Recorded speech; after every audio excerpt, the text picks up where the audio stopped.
Dear students, good morning all of you. मैं सत्यदेव त्रिपाठी आप सभी लोगों का एसएसटी क्लासेस में स्वागत करता हूं। मेरे प्यारे विद्यार्थियों, आज का जो मेरा टॉपिक है एनसीईआरटी मैथ क्लास 11 एक्सरसाइज 1.3 से रिलेटिव कुछ some important concept about the set, मतलब सेट के बारे में कुछ महत्वपूर्ण कॉन्सेप्ट हैं जिसे पहले समझना होगा और उसके बाद तभी 1.3 एक्सरसाइज को हम समझ सकते हैं। तो आप कहीं मत जाइएगा और 100% गारंटी के साथ मैं पहले से लिख चुका हूं जिससे कि समय ना लगे, और हम आपको 100% भरोसा दिलाते हैं कि आपके समझ में आएगा। आप जरूर देखिएगा और कैसा लगा आप जरूर कमेंट करके बताइएगा। देखिए, पहला जो हेडिंग है उपसमुच्चय सबसेट। सबसेट क्या है, सेट के बारे में आप पढ़ चुके हैं। अब ये है उपसमुच्चय। उपसमुच्चय में क्या होता है, यदि ए और बी दो ऐसे समुच्चय हो, यदि दो समुच्चय है, एक समुच्चय ए हो और एक समुच्चय बी हो, ठीक, ऐसे हो कि ए के सभी अवयव बी के भी अवयव हो। अगर समुच्चय ए का प्रत्येक अवयव समुच्चय बी का अवयव है तो ए को बी का उपसमुच्चय कहते हैं, बी का, ठीक है ना। ए को उपसमुच्चय कहेंगे किसका, बी का, ठीक है ना। और इसे इसे इस तरह से रिप्रेजेंट करते हैं, आप यहाँ देख सकते हैं, इसे ए उपसमुच्चय बी पढ़ेंगे, ठीक है ना। अब इसको देखिए एग्जाम्पल के माध्यम से समझते हैं। जैसे मान लीजिए ए बराबर दिया है 1 3 5 7 9 11 13, इस तरह से है ना। यानी ए एक ऐसा समुच्चय है जिसमें सब क्या है, विषम संख्याएं हैं, और बी एक ऐसा समुच्चय है जिसमें प्राकृतिक संख्याएं हैं। तो प्राकृतिक संख्याएं जो होती हैं वो एक से शुरू होती हैं, अनंत तक जाती है ना। तो ये एक है, दो है, तीन है, चार है, पांच है। हम ऐसा कह सकते हैं कि जो प्राकृतिक संख्याओं का समुच्चय है उसमें सम संख्याएं भी होंगी और विषम संख्याएं भी होंगी। तो इस तरह से आप देख सकते हैं, ए में 1 है, बी में भी है, ए में 3 है, बी में भी है, अब ए में 5 है, इसमें भी है, इसके बाद 7 आएगा तो इसमें भी 7 आएगा, 9 आएगा तो इसमें भी 9 आएगा। तो आप देख सकते हैं ए का प्रत्येक अवयव बी में है ना। अर्थात ये जो है ना, मतलब बी जो है, बी में जितने भी एलिमेंट हैं, ठीक है ना, ए में जितने भी एलिमेंट हैं वो सारे एलिमेंट बी में मिल रहे हैं। तो हम कहेंगे कि जो ए है ये बी का उपसमुच्चय है, ठीक है ना। या आप ऐसे भी एक एग्जांपल से समझ सकते हैं। मान लीजिए ए बराबर दिया है 2, 3, 4, और मान लीजिए बी बराबर दिया है 1, 2, 3, 4, 5, इस तरह से। तो आप देखिए, ए में 2, 3, 4 है, बी में भी 2, 3, 4 है, ए का प्रत्येक अवयव बी में है ना। तो हम कह सकते हैं ए उपसमुच्चय किसका है, बी का, ठीक है ना। चलिए आगे बढ़ते हैं। नेक्स्ट टॉपिक है उचित उपसमुच्चय, ठीक है ना। उचित उपसमुच्चय जो होता है वो प्रॉपर सबसेट होता है। जो प्रॉपर सबसेट होता है वो क्या होता है, देखिए, यदि समुच्चय ए समुच्चय बी का उपसमुच्चय हो लेकिन बी ए के बराबर ना हो। कहने का मतलब है बी ए के बराबर ना हो, मतलब ये कि बी ए का प्रत्येक अवयव बी में हो लेकिन बी ए के बराबर ना हो। कहने का मतलब ये हुआ कि बी में कुछ एलिमेंट ऐसे भी होंगे जो ए में नहीं होंगे। इसका मतलब यही तो हुआ, बी ए के बराबर ना होने का मतलब क्या, बी में कुछ ऐसे एलिमेंट होंगे जो ए में नहीं होंगे। अर्थात बी में कम से कम एक अवयव ऐसा होना चाहिए जो ए में ना हो, कम से कम एक, ज्यादा से ज्यादा कुछ भी हो सकता है, लेकिन कम से कम एक अवयव ऐसा हो जो ए में ना हो, तो उसे हम क्या कहेंगे, ठीक है ना हो तो ए को उचित उपसमुच्चय कहते हैं। जैसे एग्जांपल में आप समझ जाएंगे। मान लीजिए यहाँ देखिए दिया है a इक्वल टू 1 3 5 7 9 और b इक्वल टू दिया है 1 2 3 4 5 6 7 8 9 10 तक दिया है। देखिए ध्यान दीजिए, अब यहाँ ए का प्रत्येक अवयव 1 3 5 7 9, तो देखो बी में ए भी है, 3 भी है, 5 भी है, 7 भी है, 9 भी है। यानी ए का प्रत्येक अवयव बी में है लेकिन बी ए के बराबर नहीं है। आप देख सकते हैं क्यों नहीं है, क्योंकि बी में 2 है, इसमें नहीं है, 4 भी नहीं है, ठीक है ना, 6 भी नहीं है, 8 भी नहीं है, 10 भी नहीं है। अर्थात बी ए के बराबर नहीं है। यहाँ आप देख सकते हैं बी ए के बराबर नहीं है नहीं है। क्यों, क्योंकि बी के कुछ ऐसे एलिमेंट हैं जो ए में नहीं है लेकिन ए का प्रत्येक एलिमेंट बी में है। तो ऐसे स्थिति में ये हमारा हो जाएगा ए उचित उपसमुच्चय बी, ठीक है ना। ये क्या हो जाएगा, उचित उपसमुच्चय बी हो जाएगा। बात समझ में आ गई। चलिए इसी तरह से आप समझ सकते हैं और भी टॉपिक और भी एग्जांपल लिखकर, ठीक है ना। चलिए नेक्स्ट टॉपिक देखते हैं, अधिसमुच्चय जिसको बोलते हैं सुपर सेट। सुपर सेट क्या है? यदि ए बी का उपसमुच्चय है, मतलब समुच्चय ए और समुच्चय बी दो समुच्चय है और ए बी का उपसमुच्चय है, तो अगर ए बी का उपसमुच्चय होगा तो ए का प्रत्येक एलिमेंट बी में होगा। ये तो क्लियर हो गया क्योंकि आप अभी ऊपर पढ़ चुके हैं, ठीक है ना। अगर ए बी का उपसमुच्चय, इसको हम क्या पढ़ेंगे, इसको हम पढ़ेंगे ए उपसमुच्चय बी, यानी ए अगर बी का उपसमुच्चय है तो ए का प्रत्येक एलिमेंट बी में होगा। ये कंफर्म हो गया। तो बी, तो समुच्चय बी को समुच्चय ए का अधिसमुच्चय या सुपर सेट कहते हैं और इसे हम इस तरह से लिखते हैं, ठीक है ना। इसे हम किस तरह से लिखेंगे, इस तरह से। इसको हम क्या पढ़ेंगे, इसे हम पढ़ेंगे, ठीक है ना, इसको हम इस तरह से लिखेंगे।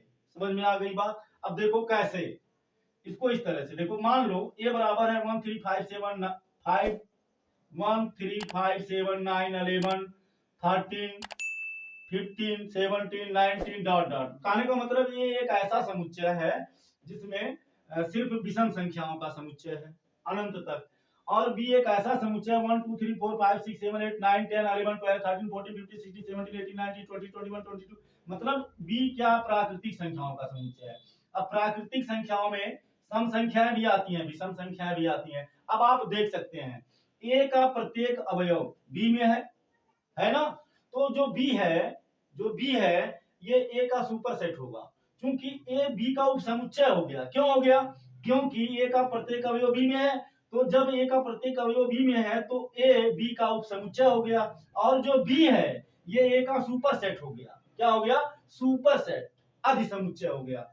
तब इसको हम क्या पढ़ेंगे, बी अधिसमुच्चय ए, ठीक है ना। जो बी है ये ए का क्या है, अधिसमुच्चय है। बात समझ में आ गई, ठीक है ना। इस तरह से तो जो हमारा समुच्चय भी है ये समुच्चय ए का क्या हो गया, अधिसमुच्चय हो गया। अब नोट यहां लिखा है, ये भी ध्यान देने की बात है। इसको हम पढ़ते हैं बिलोंग टू। बिलोंग टू माने से संबंध होता है। बिलोंग टू के बाईं ओर अवयव होता है और दाईं ओर समुच्चय होता है। बच्चे इसी में कंफ्यूज हो जाते हैं। आप एक्सरसाइज जब पढ़ेंगे तो इस तरह से भी आएगा और इस तरह से भी आएगा, तो बच्चे कंफ्यूज हो जाते हैं। तो कंफ्यूज होने की बात नहीं है, इसीलिए हमने यहाँ लिख दिया, आप इसको ध्यान से समझिए। इसका मतलब होता है बिलोंग टू, इसके बाईं ओर क्या होता है, अवयव होता है और दाईं ओर समुच्चय होता है। जैसे यहाँ देखिए हम एग्जांपल भी लिख दिए हैं जिससे आप समझ सकते हैं। मान लीजिए ए बराबर 1 2 3 4 5 है, ठीक है ना। तो ये जो 4 है ये ए हमारा क्या है, ए हमारा समुच्चय है। ये हमारा क्या है, समुच्चय, ठीक है ना। और जो 4 है, 4 ए का अवयव है, अवयव है। 4 जो है ए का क्या अवयव, देख लीजिए ए में 4 है कि नहीं है। कहने का मतलब है कि बिलोंग टू के बाईं ओर अवयव होते हैं और दाईं ओर, इसके दाईं ओर क्या होता है, समुच्चय होता है। और इसका मतलब क्या होता है, इसका मतलब होता है इसके दोनों ओर समुच्चय होते हैं। जैसे ये मान लीजिए 1 2 3 है और ये 1 2 3 4 है। अब आप देख सकते हैं 1 2 3 यहाँ है, 1 2 3 इसमें भी है, तो इसका ये उप समुच्चय है। 1 2 3 4 का क्या है, उप समुच्चय है। तो अब आप देख सकते हैं मझोले कोष्टक में करली ब्रैकेट में रखा गया है ना, तो ये भी समुच्चय है, ये भी समुच्चय है। और ये वाला जो है ये उप समुच्चय है, 1 2 3 उप समुच्चय है किसका, 1 2 3 4 का। तो ये भी ध्यान देने की बात है, ठीक है ना। इसके ये जो आपका सिंबल होता है इसके दोनों ओर क्या होते हैं, समुच्चय होते हैं, और इस सिंबल के बाईं ओर अवयव होता है, दाईं ओर समुच्चय होते हैं। क्लियर हो गया। चलिए नेक्स्ट टॉपिक पे आते हैं, हमारा है घात समुच्चय। क्या है घात समुच्चय? घात समुच्चय क्या है, किसी समुच्चय ए के उप समुच्चयों के संग्रह को, अगर कोई समुच्चय ए है तो उसके उप समुच्चय होंगे, और उप समुच्चय का जब संग्रह करेंगे तो उस उप समुच्चयों के संग्रह को ए का घात समुच्चय कहते हैं। और इसे आप हम लिखते हैं पी ऑफ ए। पी का मतलब हो गया पावर, पी का मतलब हो गया पावर सेट, और ए का मतलब हो गया ए, मतलब समुच्चय ए का पावर सेट, इसी तरह से, ठीक है ना। यानी पी ऑफ ए मतलब पावर सेट ऑफ ए से व्यक्त करते हैं।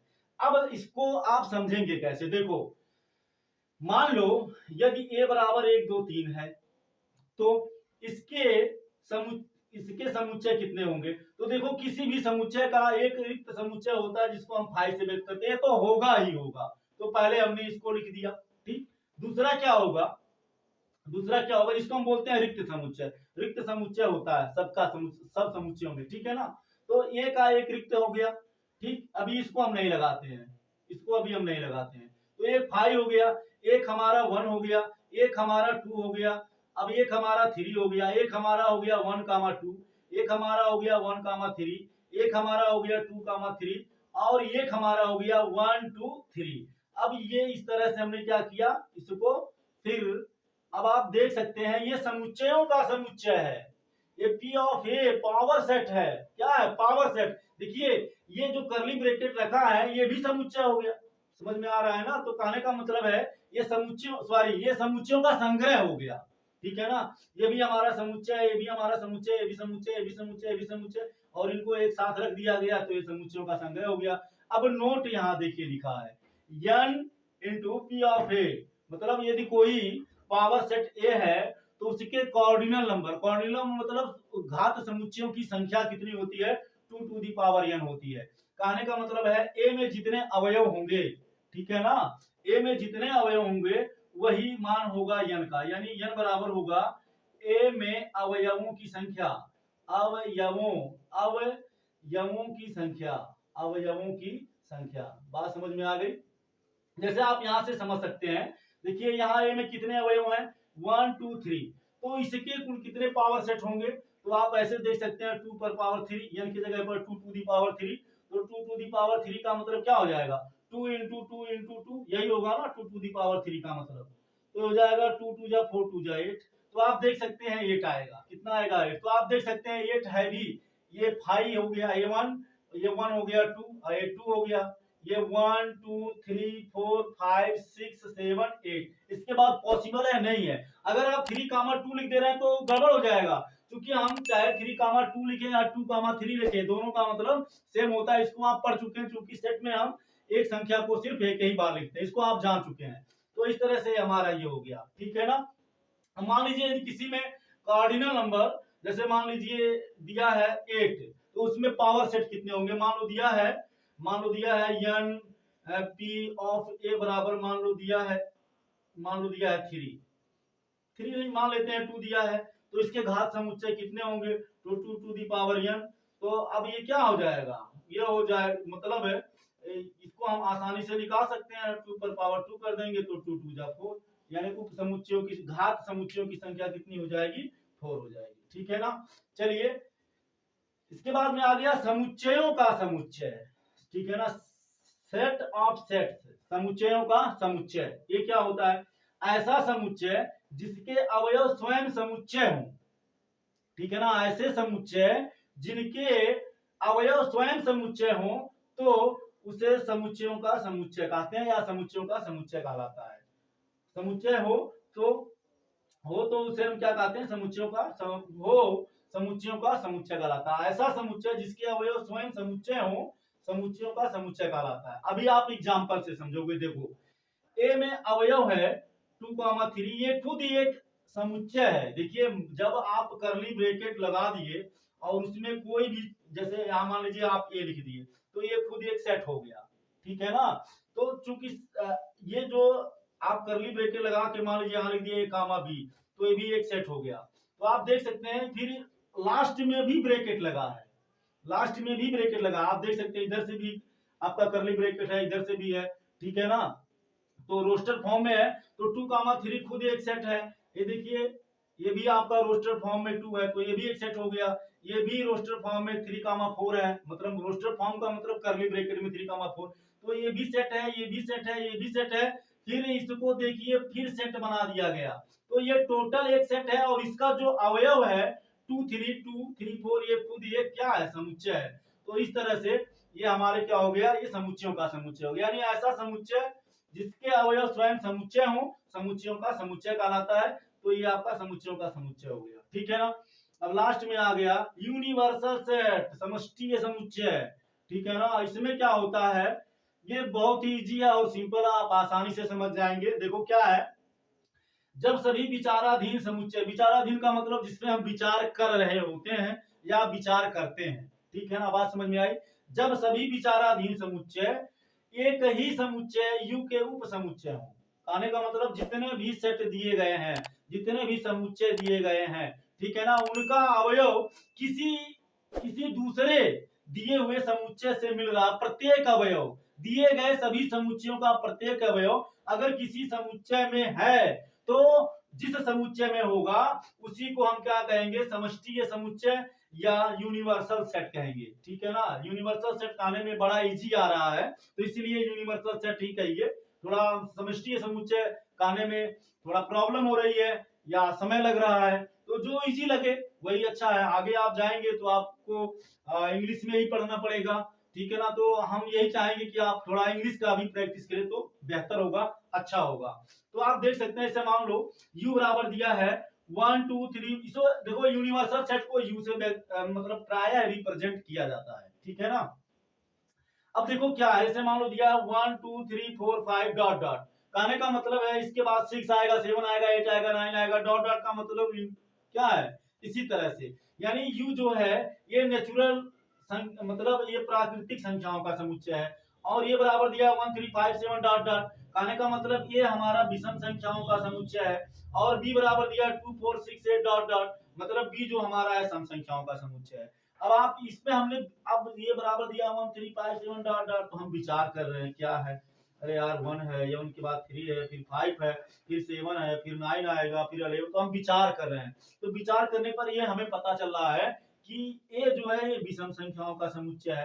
फिर हम जब नीचे विचार कर रहे हैं, 2 है, फिर 4 है, फिर 6 है, फिर 8, फिर 10 आएगा, 12 आएगा, 14 16, तो विचार करने पे पता चल रहा है यार जो बी है ये हमारा क्या है, इसका अजब खेला है, क्या है कि ये सम संख्याओं का समुच्चय है। अब जब हम ऊपर में देख रहे हैं तो हम देख रहे हैं ए की, ए में जो एलिमेंट है 1 3 5 7 9 11, फिर 13, फिर 15, फिर 17, ये सब यू में है ना। 1 भी है, 2 भी है, 3 भी है, 4 भी है, 5 भी है, इसमें इवन और आड दोनों है, सम संख्याएं भी हैं, विषम संख्या भी हैं, क्योंकि प्राकृतिक संख्याओं के समुच्चय में सम विषम दोनों होते हैं। और जब हम बी को देख रहे हैं तो इसके भी सभी अवयव यू में उपस्थित हैं। तो इस तरह से हम देख रहे हैं ए और बी के प्रत्येक एलिमेंट यू में है, तो इसलिए जो हमारा यू है यही यू क्या हो गया, यूनिवर्सल सेट हो गया। क्या हो गया, यूनिवर्सल सेट। समझ में आ गई बात। हम आशा करते हैं आपको अच्छे से समझ में आ गया होगा। प्लीज कमेंट जरूर करिए, और अगर आप मेरे चैनल पे नया है तो आप जरूर हमें अपना प्यार दीजिए, सपोर्ट दीजिए। और चूंकि यहाँ पर क्लास 6 से लेकर 12 तक मैथ और साइंस की तैयारियां अच्छे से कराई जाती हैं, बोर्ड लेवल की और प्रदेश लेवल की, तो हम चाहेंगे, और यहाँ पर सबसे मजे की बात यह है बड़े ही धूमधाम से एनसीईआरटी की तैयारी करवाई जाती है। तो हम चाहेंगे कि आप अपना प्यार दें, सपोर्ट दें, और अगर आप मेरे चैनल पे नया है तो मेरे चैनल को सब्सक्राइब कर सकते हैं, जिससे कि आने वाले वीडियो का नोटिफिकेशन जरूर मिले। वीडियो आपको कैसा लगा जरूर कमेंट करके बताइएगा। Thank you so much. जय हिंद।